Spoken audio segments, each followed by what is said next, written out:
এই চকলেটে কই গেলে রে, একটু দিকে আয় তো। স্যার আপনি কি আমার ডাকছেন? কালকে আমার ছেলে দেশে আসবে, এসে বিসিএস পরীক্ষা দিবে। ওরা দেখাশোনা করে রাখার দায়িত্ব কিন্তু তখন থেকে তোর। স্যার এ নিয়ে আপনি কোনো টেনশন করেন না, ছোট স্যার আমি দেখাশোনা করে রাখবো না ভালো করেই। আর শোন, কালকে সকালে তুই তোর ছোট স্যার এয়ারপোর্ট থেকে নিয়ে আসবি। আচ্ছা ঠিক আছে স্যার, নিয়ে আসবো না। এই চকলেট গাড়ির থেকে আমার লাগেজ গুলো নিয়ে আয়। ঠিক আছে ছোট স্যার, নিয়ে আইতেছি। দাঁড়া স্যার, আপনি কি কিছু আমার বলবেন? তুই কোন পর্যন্ত পড়ালেখা করছিস রে? স্যার আমি তো অনার্স মাস্টার শেষ করছি, এবার ভাবতেছি বিসিএস পরীক্ষা দেব। তুই এটা আমার কি শোনালি রে, তুই বিসিএস পরীক্ষা দিবি?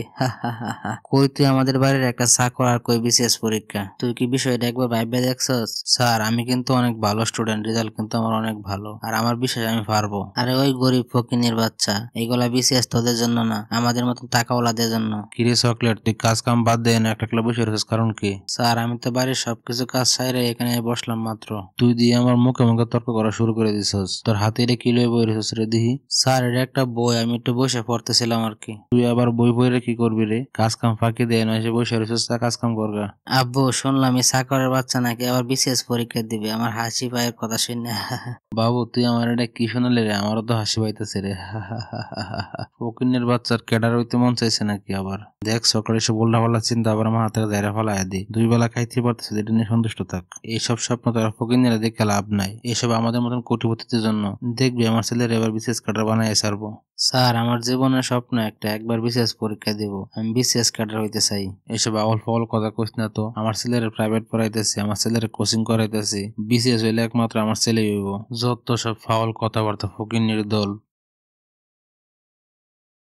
বড় স্যার ছোট স্যার আপনারা কই আছেন, তাড়াতাড়ি আয়েন। এই চাকর ফকিন্নির বাচ্চা সকালবেলা তো চিল্লায় আমার ঘুমটা ভেঙে দিলে। বড় স্যার ছোট স্যার ইনের মিষ্টি মুখ করেন। কিরে কিসের মিষ্টি খাওয়াইতেছ? এক লাখ লাখে বিয়ে করলেছ নাকি? বউ নিয়ে কিন্তু আমার বাসায় জায়গা নেই। না স্যার বিয়ে করে নেই, বিশেষ পরীক্ষার রেজাল্ট দিছে তো।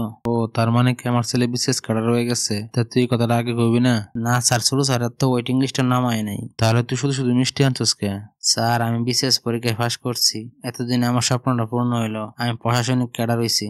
এটা কি করে সম্ভব? তোর তো টাকা পয়সাও নাই, তুই কোচিংও করস নাই, প্রাইভেটও করস নাই, তুই কেমন করে চান্স পাইলি রে?